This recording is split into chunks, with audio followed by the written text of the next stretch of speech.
अस्सलाम वालेकुम। आज हम आपके साथ शेयर कर रहे हैं संगाड़े उबालने का तरीका। बहुत ही आसान और बहुत ही सिंपल।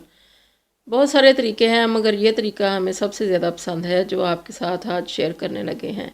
इसके लिए हमने ले लिए हैं 1 kg संगाड़े। इनको बहुत अच्छा सा वॉश कर लिया है। वॉश करने के बाद उनका पानी ड्रेन कर दिया और उसको प्रेशर कुकर में डाल दिया है। नीचे फ्लेम लगा दी है बिल्कुल मीडियम टू लो। और अब इसको हमने इसमें पानी डालना है 1/4 कप, ताकि इसमें अच्छी सी स्टीम बन जाए। इसको हम प्रेशर देंगे 7 मिनट के लिए। अच्छी तरह से इसको बंद करके तो प्रेशर दिया हमने 7 मिनट का मीडियम आंच के ऊपर। तो 7 मिनट के बाद ये हमारे संगाड़े बिल्कुल ठीक बन चुके हैं।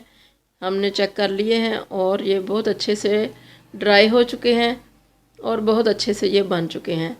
खाने में ये बहुत ही मज़ेदार लगते हैं। बड़े खस्ता खस्ता से ये तैयार हुए हैं। इनको हमने ठंडा कर लिया है और ठंडा करने के बाद इनको छील के तो हम काले नमक के साथ सर्व करते हैं।